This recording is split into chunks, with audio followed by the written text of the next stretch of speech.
Hello दोस्तों, आज हम शुरू करने वाले हैं सेल चैप्टर जो एएलपी के लिए महत्वपूर्ण होने वाली है, जो जनवरी 2026 में एग्ज़ाम होने की संभावना है। इसके लिए हम chapter wise question, chapter wise theory हम कवर करेंगे। ठीक है, तो आप लोग मेरे साथ बने रहिए और मेरे चैनल को सब्सक्राइब कर लीजिए। और अच्छा पसंद लगे 5 क्वेश्चन हमेशा आते हैं, एएलपी 2025 में भी पूछे गए हैं सेल चैप्टर से।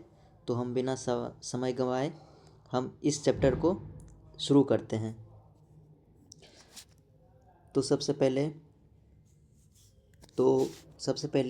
क्वेश्चन ये आता है कि सेल होती क्या है। सेल जो होती है वो हमारी संरचनात्मक क्रियात्मक इकाई कोशिका होती है।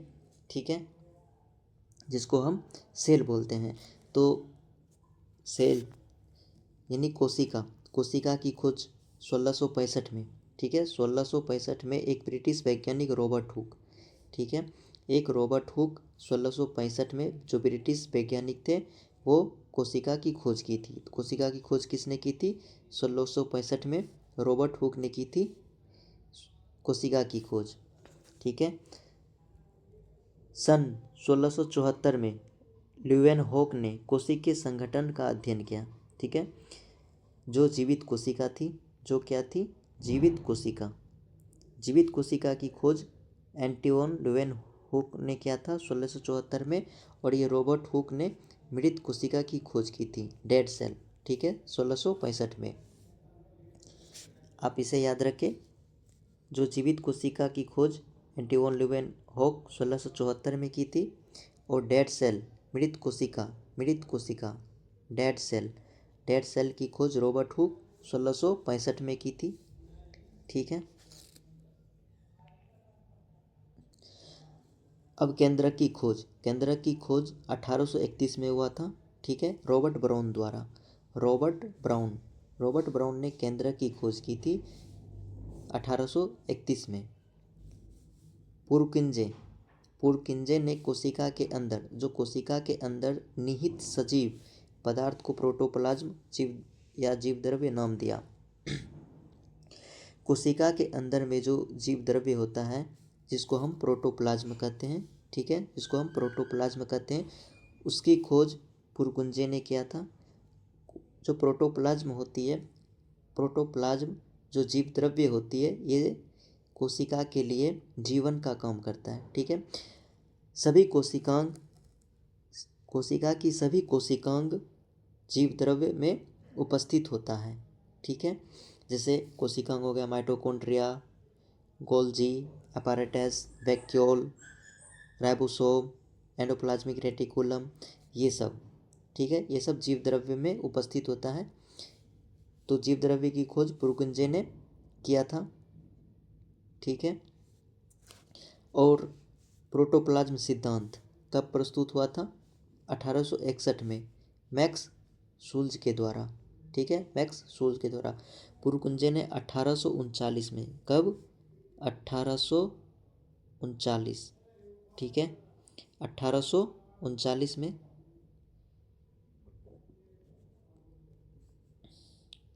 एक मिनट, कब? 1839। ठीक है, 1839 में पुरकिंजे ने प्रोटोप्लाज्म का खोज किया था। ठीक है, सन 1861 में मैक्स शुल्ज ने प्रोटोप्लाज्म सिद्धांत प्रस्तुत किया। सन 1898 में कैमिलो गोल्जी ने गोल्जी काय की खोज की।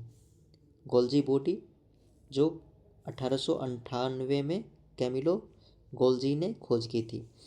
1880 में फ्लेमिंग ने कोशिका विभाजन का उल्लेख किया।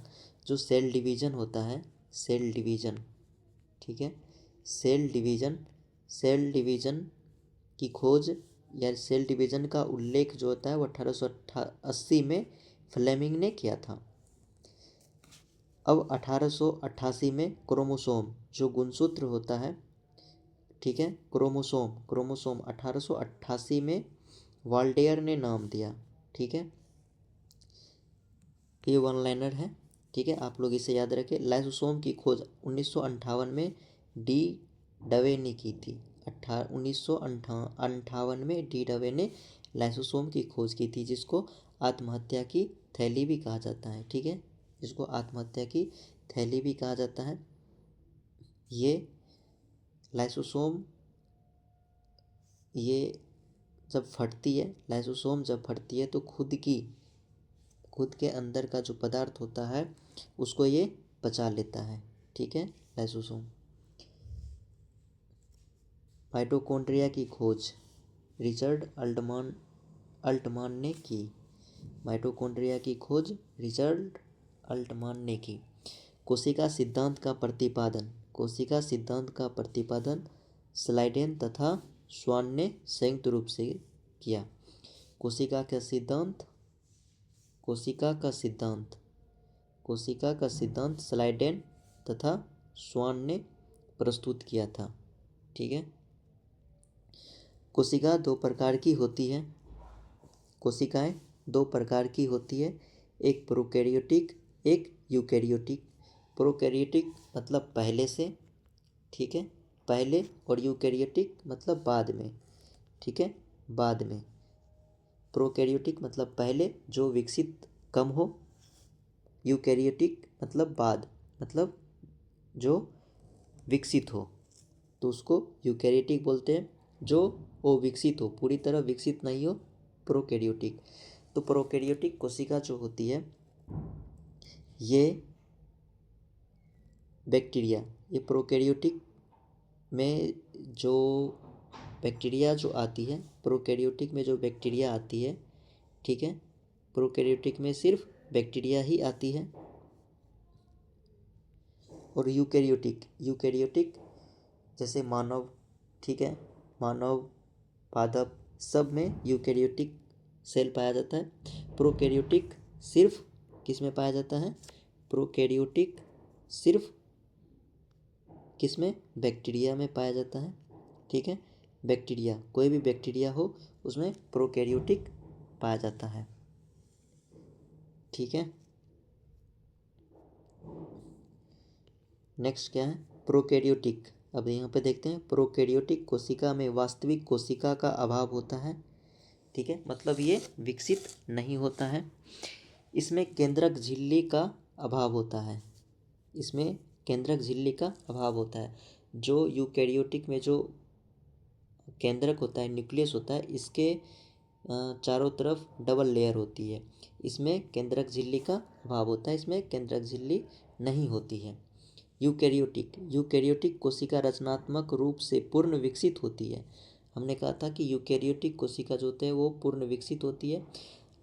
हम लोग का शरीर जो होता है वो यूकैरियोटिक कोशिका से बना होता है, मतलब बहुत सारी कोशिका से बना होता है।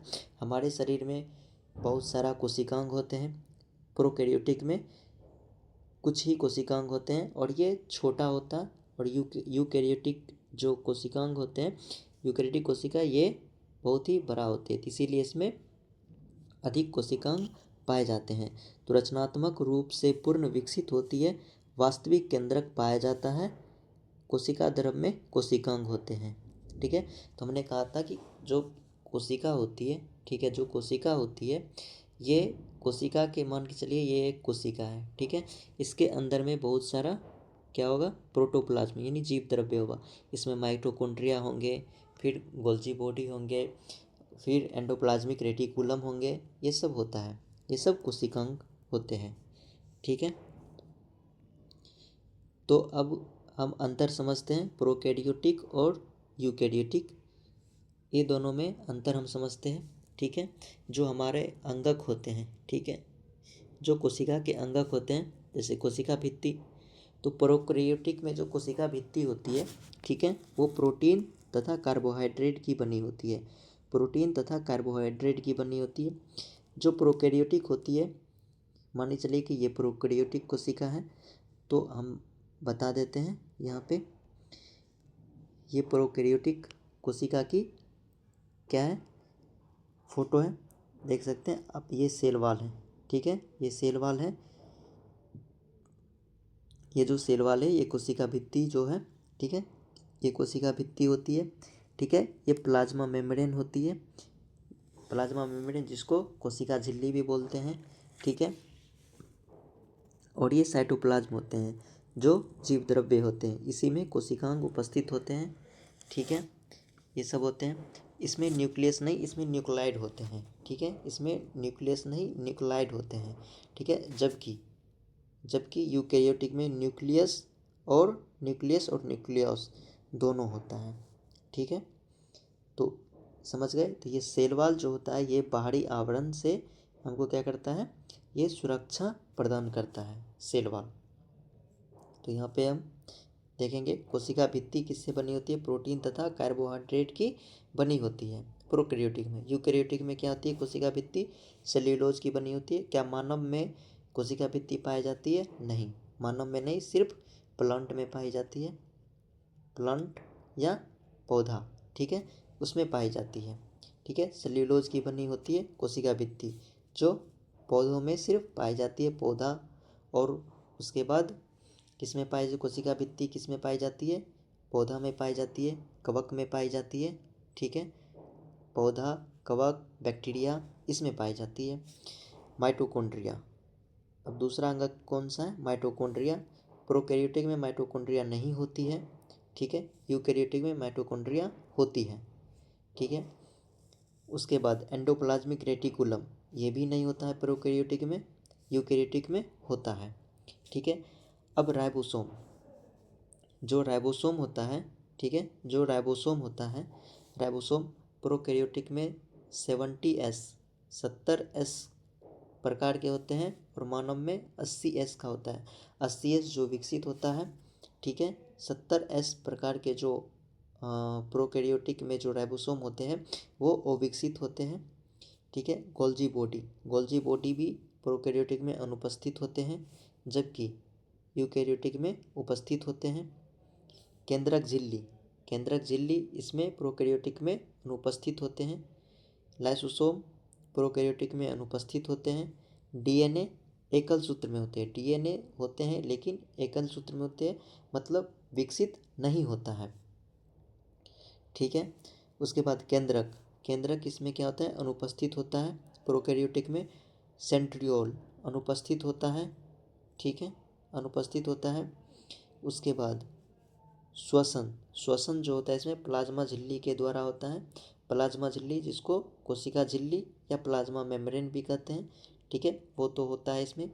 इसमें क्या क्या होता है, कोशिका भित्ति और फिर प्लाज्मा मेम्ब्रेन, ये दोनों होता है। इसमें लिंग प्रजनन नहीं होता है, बैक्टीरिया, कवक और बैक्टीरिया हो गया, कवक हो गया, और क्या बोलते हैं, बैक्टीरिया और कवक में क्या होता है कि ये लिंग प्रजनन नहीं होता है। प्रकाश संश्लेषण थाइलेकाइड में होता है, जो कवक जो होता है, शैवाल जो होता है, ठीक है, बैक्टीरिया, शैवाल, ठीक है, ये सब में जो प्रकाश संश्लेषण थाइलेकाइड में होता है, ठीक है। कोशिका विभाजन इसमें होता है लेकिन अर्धसूत्री प्रकार के होते हैं, ठीक है। अब यूकैरियोटिक में देखिए, यूकैरियोटिक में माइटोकॉन्ड्रिया उपस्थित होते हैं, एंडोप्लाज्मिक रेटिकुलम भी होते हैं, 80S का होता है राइबोसोम, गोल्जी का उपस्थित होते हैं, केंद्रक झिल्ली भी उपस्थित होते हैं, लाइसोसोम भी यूकैरियोटिक में उपस्थित होते हैं। डीएनए पूर्ण विकसित होता है, हम लोग का डीएनए जो होता है वो पूर्ण विकसित होता है, ठीक है। केंद्रक भी उपस्थित होता है, सेंट्रियोल भी उपस्थित, माइटोकॉन्ड्रिया भी उपस्थित होता है इसमें। श्वसन जो होता है हम लोग के अंदर में जो यूकैरियोटिक होता है, पादप, मनुष्य, उसके बाद जानवर, सब में माइटोकॉन्ड्रिया द्वारा श्वसन होते हैं, ठीक है। लिंग प्रजनन भी हम लोग में होता है, ठीक है। उसके बाद प्रकाश संश्लेषण, जो पौधा में जो प्रकाश संश्लेषण है वो क्लोरोप्लास्ट, मानव में नहीं होता है, पौधा में होता है, पौधा भी यूकैरियोटिक में ही आते हैं, ठीक है। कोशिका विभाजन इसमें अर्धसूत्री या समसूत्री दोनों प्रकार के होते हैं, जबकि कोशिका विभाजन सिर्फ अर्धसूत्री में होते हैं, ठीक है। अब हम हर एक प्रकार के कोशिकांग के बारे में पढ़ेंगे। तो सबसे पहले कौन सा कोशिकांग है?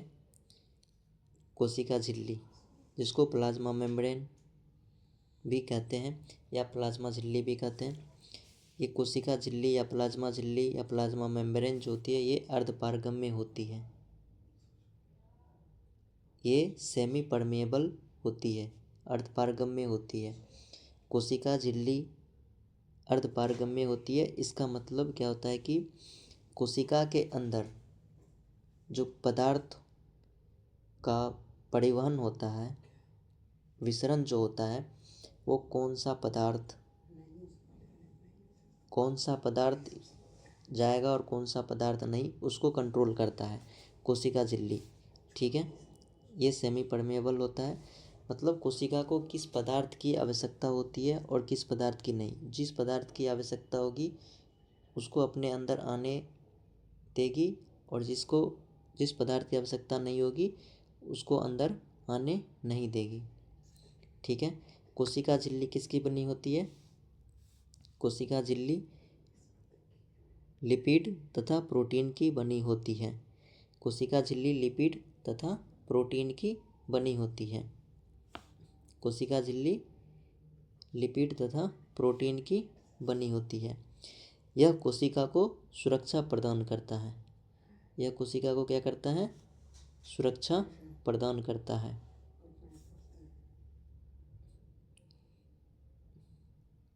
एक मिनट, यह कोशिका को सुरक्षा प्रदान करता है।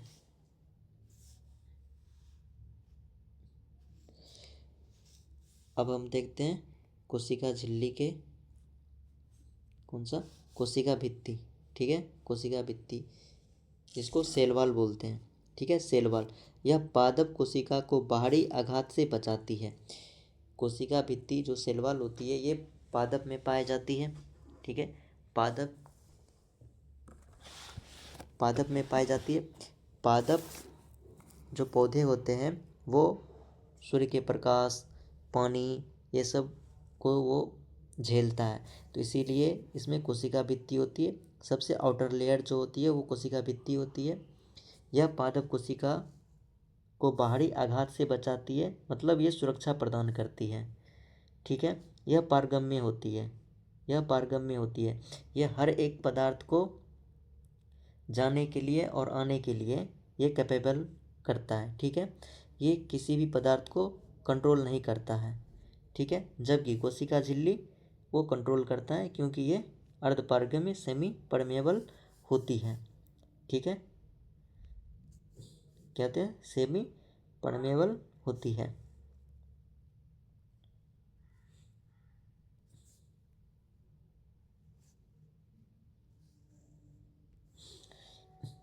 कोशिका भित्ति में और क्या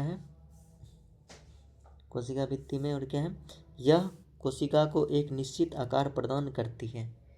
ठीक है, यह कोशिका को एक निश्चित आकार प्रदान करती है। अब हम तीसरा कोशिकांग क्या पढ़ेंगे? कोशिका द्रव्य। ठीक है, जिसको हम साइटोप्लाज्म बोलते हैं। ठीक है, साइटोप्लाज्म बोलते हैं कोशिका द्रव्य। इसमें विभिन्न प्रकार की कार्बनिक और अकार्बनिक पदार्थ होते हैं। इसमें विभिन्न प्रकार की कार्बनिक और अकार्बनिक पदार्थ होते हैं, जैसे जल, लवण, कार्बोहाइड्रेट, प्रोटीन तथा फैट। ठीक है, जल, लवण, कार्बोहाइड्रेट, प्रोटीन तथा फैट, इसमें निम्नलिखित कोशिकांग पाए जाते हैं। ठीक है, जो कोशिका द्रव होते हैं, जो साइटोप्लाज्म होते हैं, ठीक है, साइटोप्लाज्म, ये मान के चलिए कि ये हमारा कोशिका है। इसमें बहुत सारे इसमें प्रोटोप्लाज्म होते हैं। ठीक है, प्रोटोप्लाज्म के अंदर में ये सब कोशिकांग होते हैं।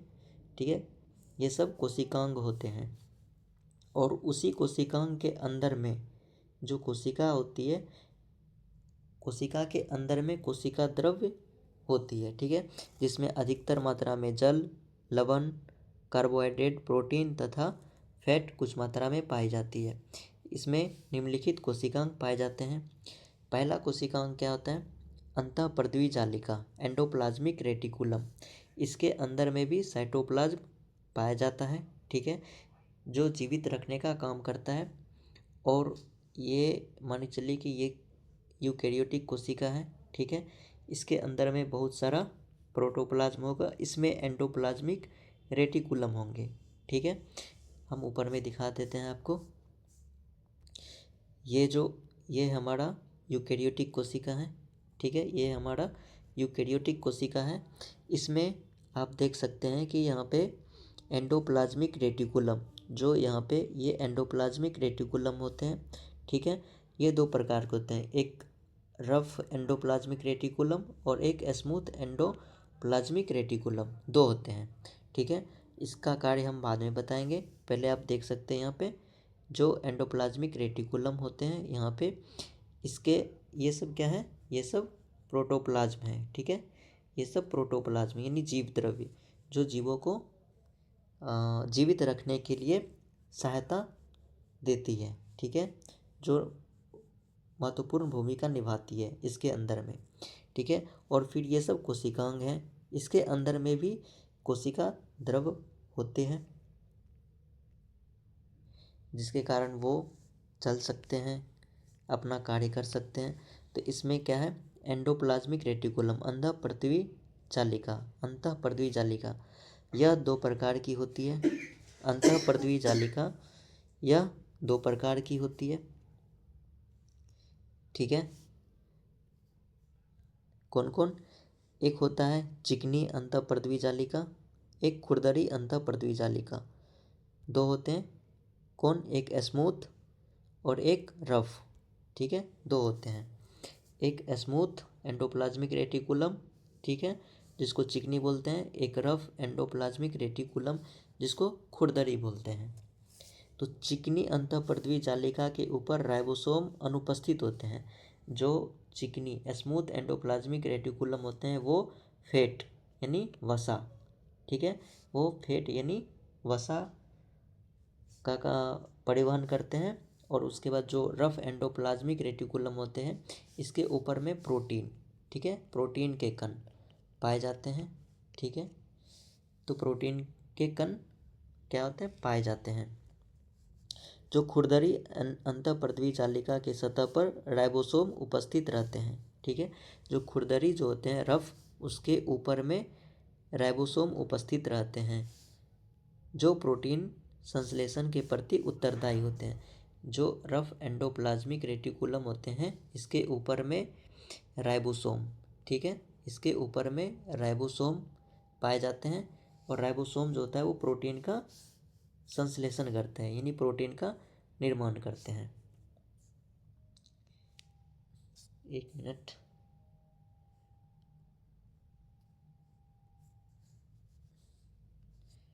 क्या करते हैं? वो प्रोटीन का निर्माण करते हैं। ऊपर में आपको दिखा देते हैं। ये जो हमारा यूकैरियोटिक क्या है? सेल है, इसमें एंडोप्लाज्मिक रेटिकुलम ये है। तो रफ ये जो प्रोटीन का जो कण है, ठीक है, ये जो हो प्रोटीन का क्या है? कण है, ठीक है, ये प्रोटीन का कण है। ये दो प्रकार के होते हैं, ये दो प्रकार के होते हैं, एक स्मूथ एंडोप्लाज्मिक रेटिकुलम और एक होते हैं रफ एंडोप्लाज्मिक रेटिकुलम। तो ये रफ वाला है, ठीक है, ये रफ वाला है। रफ वाले पे क्या होता है? प्रोटीन के कण होते हैं। क्यों? क्योंकि इस पे राइबोसोम होते हैं और राइबोसोम प्रोटीन के संश्लेषण यानी प्रोटीन का निर्माण करते हैं, ठीक है। नेक्स्ट अब क्या है? नेक्स्ट है गोल्जी बॉडी, ठीक है, नेक्स्ट है गोल्जी बॉडी, गोल्जी का है। यह श्रवण कार्य से संबंधित होते हैं, ठीक है। पादप कोशिका विभाजन के समय कोशिका प्लेट का निर्माण करते हैं। जो गोल्जी बॉडी होते हैं, ऊपर में एक मिनट आपको दिखा देते हैं।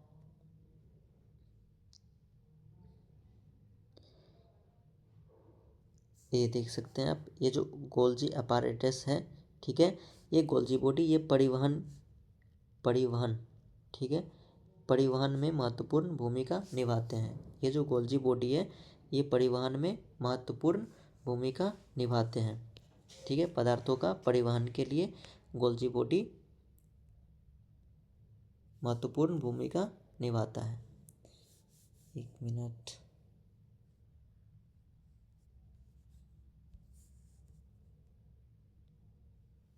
श्रवण मतलब परिवहन, ठीक है, आप लोग याद रखें। परिवहन से संबंधित जो भी क्वेश्चन आएगा गोल्जी बॉडी उसका आंसर होंगे, ठीक है। अब लाइसोसोम, लाइसोसोम के बारे में हम पढ़ते हैं। इसे आत्महत्या की थैली कहा जाता है। क्यों कहा जाता है? जब लाइसोसोम के अंदर में बहुत सारे क्या होते हैं, पदार्थ होते हैं, ठीक है। ये जब फटते हैं, फटने के बाद ये खुद के अंदर में जो पदार्थ होते हैं, जो एंजाइम होते हैं, वो क्या करते हैं, उसको पचा लेते हैं, ठीक है। एंजाइम क्या करते हैं, पचा लेते हैं और खुद को ये नष्ट कर देते हैं, इसीलिए इसको आत्महत्या की थैली कहा जाता है। इसमें कुछ ऐसे एंजाइम होते हैं जो जीव द्रव्य को नष्ट कर सकने की क्षमता रखते हैं, ठीक है, नष्ट करने की क्षमता रखते हैं, इसलिए इसको आत्महत्या की थैली कहते हैं। अब क्या है, माइटोकॉन्ड्रिया, ठीक है, माइटोकॉन्ड्रिया, इसे कोशिका का ऊर्जागृह कहते हैं, ठीक है, इसे कोशिका का ऊर्जागृह कहते हैं। ग्लूकोज अणुओं के विखंडन से एटीपी अणुओं का निर्माण होता है, ठीक है, निर्माण होता है। और यह किसकी उपस्थिति में होता है O2 की उपस्थिति में, यानी ऑक्सीजन की उपस्थिति में, ठीक है। ग्लूकोज, जब ग्लूकोज होता है, ग्लूकोज C6H12O6, ये ग्लूकोज का फॉर्मूला है। जब इसका विघटन होता है यानी विखंडन होता है तो यह एटीपी में टूट जाता है। इसका फुल फॉर्म एडिनोसिन ट्राइफॉस्फेट होते हैं, ठीक है। तो ये माइटोकॉन्ड्रिया को ऊर्जा गृह भी कहते हैं, पावर सेल भी कहते हैं, ठीक है, या इसको हम किचन सेल भी कहते हैं, ठीक है, माइटोकॉन्ड्रिया को। अब क्या है, प्लास्टिड, जो लवक होते हैं, ये लवक 3 प्रकार के होते हैं और ये लवक जो होते हैं ये पौधों में पाए जाते हैं, ठीक है, पौधों में पाए जाते हैं। एक होता है ओवर्णी लवक, दूसरा वर्णी लवक, तीसरा हरित लवक, ठीक है। हरित लवक जो पौधों में पाए जाते हैं, प्रकाश संश्लेषण में महत्वपूर्ण भूमिका निभाते हैं, ये हरित लवक होते हैं, ठीक है। ओवर्णी लवक जड़ों तथा भूमिगत तनों में पाए जाते हैं। ओवर्णी लवक कहाँ पाए जाते हैं? ओवर्णी लवक मतलब जिसमें रंग ना हो, ठीक है, जिसमें रंग ना हो उसको ओवर्णी लवक कहते हैं। तो जड़, हमारा जो जड़ होता है, मतलब पेड़ पौधों के का जो जड़ होते हैं वो ओवर्णी लवक होते हैं, ठीक है, क्योंकि इसमें कोई भी रंग नहीं होते हैं, अनुपस्थित होता है, इसीलिए। वर्णी लवक पौधों के रंगहीन भाग में पाया जाता है। वर्णी लवक मतलब जो पौधों के जिस भाग में, 1 मिनट, वर्णी लवक पौधों के रंगहीन भाग में पाए जाते हैं, जैसे, ठीक है, जैसे पुष्प, जैसे फूल, ठीक है, पुष्प, फूल। हरित लवक पौधों के हरे भाग में पाए जाते हैं, जो हरित लवक होते हैं पौधे के हरे भाग में पाए जाते हैं। और वर्णी लवक पुष्प में पाए जाते हैं और ओवर्णी लवक जड़ तथा भूमिगत तनों में, जो जमीन के अंदर, जो भूमिगत के अंदर में जो भी तना होते हैं और जड़ होते हैं उसमें ओवर्णी लवक पाए जाते हैं, ठीक है। केंद्रक, न्यूक्लियस, ठीक है, इसके अंदर गाढ़ा अर्ध तरल द्रव्य होता है, ठीक है, हम आपको दिखा देते हैं। ये जो न्यूक्लियस होते हैं, ये न्यूक्लियस के अंदर में एक गाढ़ा तरल पदार्थ होते हैं, ठीक है, न्यूक्लियस। और ये प्रोटोप्लाज्म, ये न्यूक्लियस के ऊपर में डबल मेम्ब्रेन होते हैं और ये प्रोटोप्लाज्म होते हैं। दोनों एक दूसरे से अलग होते हैं, दोनों एक दूसरे से अलग होते हैं। केंद्रक, इसके अंदर गाढ़ा तरल द्रव्य होता है जिसे हम क्या बोलते हैं, केंद्रक द्रव्य कहते हैं, जिसको हम केंद्रक द्रव्य कहते हैं। डीएनए तथा आरएनए इसी के अंदर पाए जाते हैं। डीएनए तथा आरएनए दोनों इसी के अंदर होते हैं। ठीक है, डीएनए तथा आरएनए दोनों इसी के अंदर होते हैं। केंद्रक जो न्यूक्लियस होता है, केंद्रक के अंदर में गाढ़ा तरल द्रव्य होता है जिसको हम केंद्रक द्रव्य कहते हैं, और केंद्रक के अंदर में डीएनए तथा आरएनए दोनों पाए जाते हैं। अब डीएनए एवं आरएनए की स्ट्रक्चर के बारे में हम पढ़ लेते हैं। डीएनए की अधिकांश मात्रा केंद्रक में होती है। डीएनए की अधिकांश मात्रा केंद्रक में होती है।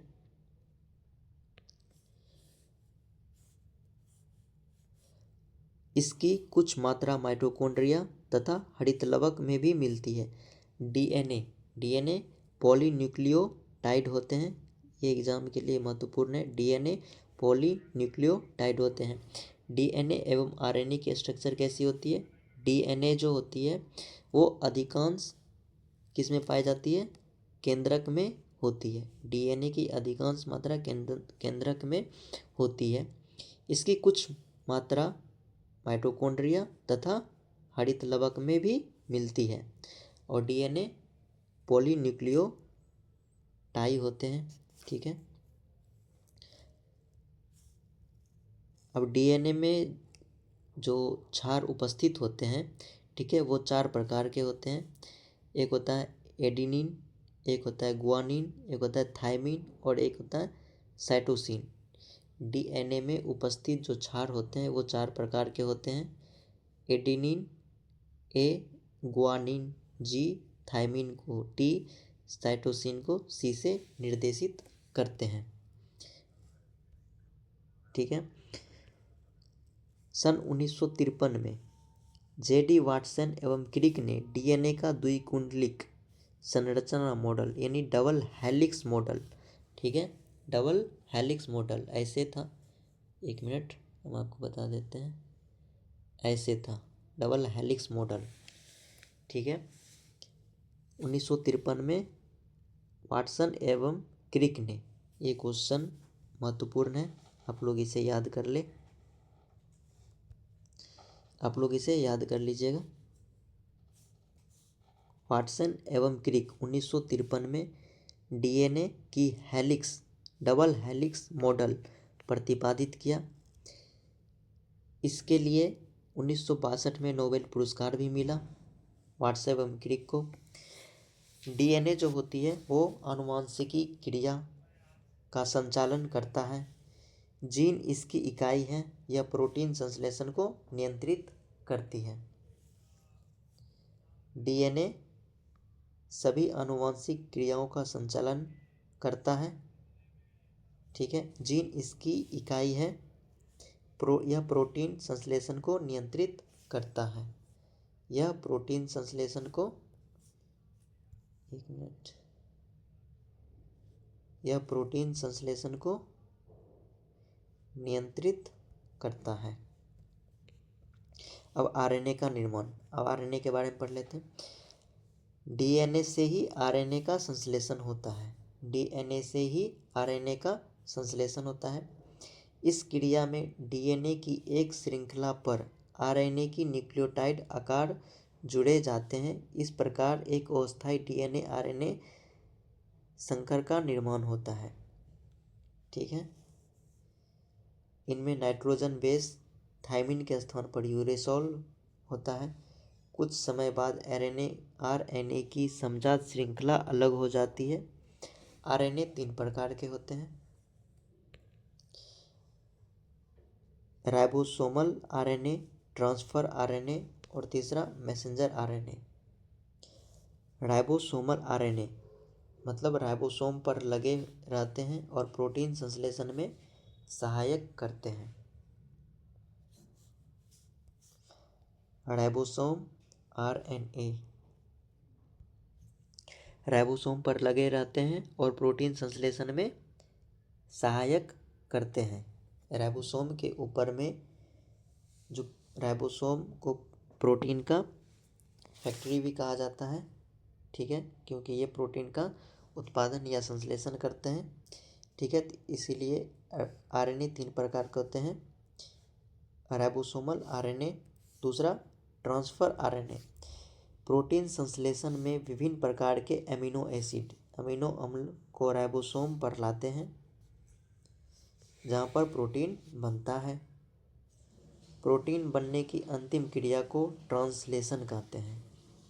प्रोटीन बनने की अंतिम क्रिया को ट्रांसलेशन कहते हैं।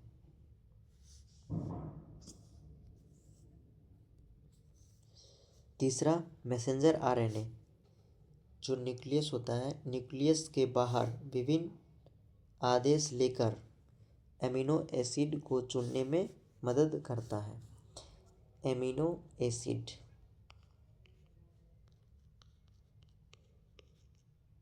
ये मैसेंजर के लिए महत्वपूर्ण भूमिका निभाती है। एमिनो एसिड के द्वारा मैसेज पहुंचता है।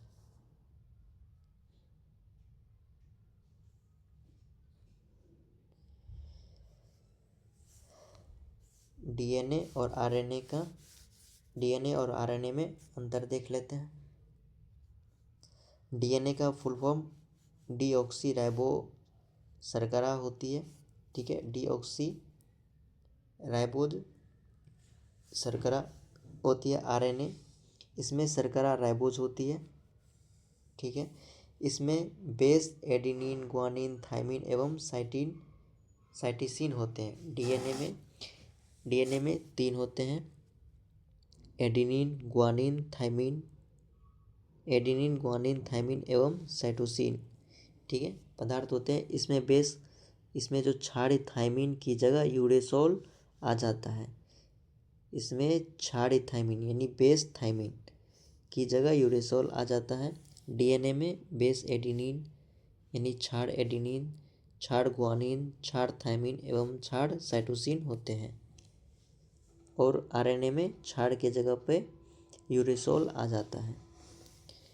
यह मुख्यतः केंद्रक में पाया जाता है। डीएनए मुख्यतः केंद्रक में पाया जाता है। आरएनए केंद्रक एवं कोशिका द्रव्य दोनों में पाए जाते हैं।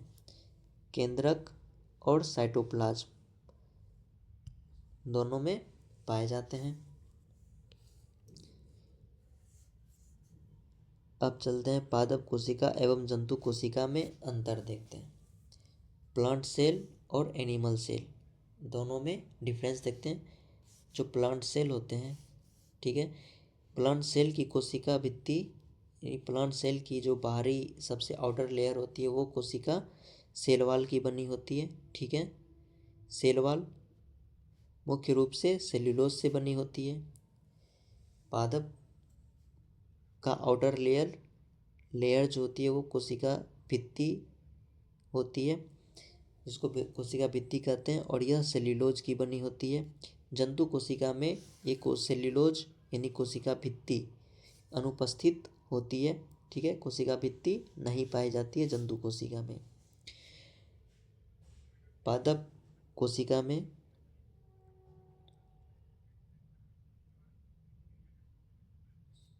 सेंट्रोसोम, पादप कोशिका में सेंट्रोसोम नहीं पाया जाता है। कुछ पौधों को छोड़कर सभी में पर्णहरित यानी क्लोरोफिल पाया जाता है। कुछ पौधों में क्लोरोफिल नहीं पाया जाता है। और जंतु कोशिका में ना तो सेल्यूलोज सेल वॉल होती है और ना ही क्लोरोफिल होती है। जंतु कोशिका में केंद्रक के निकट तारा की तरह सेंट्रोसोम रचना होती है, जो कोशिका विभाजन में सहायता करती है। कोशिका विभाजन में सहायता करती है।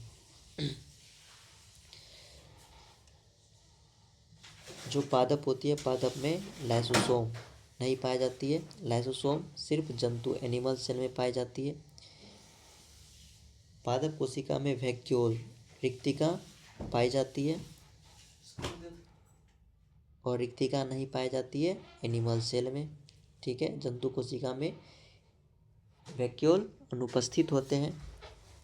अधिकांश पादप कोशिकाओं में सेंट्रियोल्स नहीं होते हैं। अधिकांश पादप कोशिकाओं में, यानी कुछ पादप कोशिकाओं में सेंट्रियोल्स होते हैं, अधिकांश में नहीं होते हैं।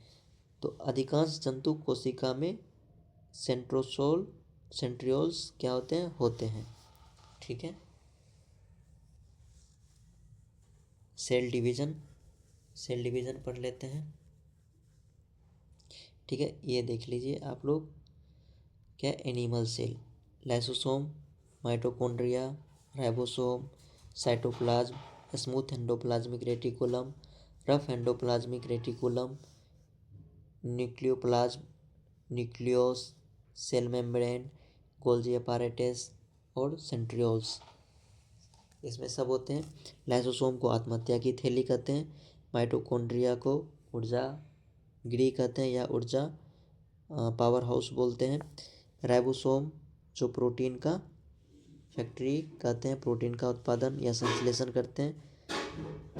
ठीक है, साइटोप्लाज्म जो जीव द्रव्य होते हैं जो सभी कोशिका के अंदर में पाए जाते हैं। स्मूथ एंडोप्लाज्मिक रेटिकुलम जो लिपिड यानी फैट का क्या करते हैं? संश्लेषण करते हैं। रफ एंडोप्लाज्मिक रेटिकुलम के ऊपर में राइबोसोम पाए जाते हैं जो प्रोटीन का संश्लेषण करते हैं। ठीक है, ये जो न्यूक्लियस है, ये न्यूक्लियस केंद्रक, ठीक है, केंद्रक की खोज किसने की थी? रॉबर्ट ब्राउन ने की थी। ठीक है, सेल मेम्ब्रेन जो कोशिका झिल्ली होती है, कोशिका झिल्ली, सेल मेम्ब्रेन, ठीक है, ये सेमी परमिएबल होते हैं, सेमी परमिएबल होते हैं। और गोल्जी apparatus जो परिवहन से संबंधित होते हैं, जो पदार्थों का परिवहन, सेंट्रियोल्स ये अधिकांश एनिमल सेल में सेंट्रियोल्स पाए जाते हैं और अधिकांश प्लांट सेल में नहीं पाए जाते हैं। ठीक है, बाकी बात अब हम नेक्स्ट वीडियो में पढ़ेंगे यहाँ से। तब तक के लिए धन्यवाद, थैंक यू, जय हिंद, जय भारत।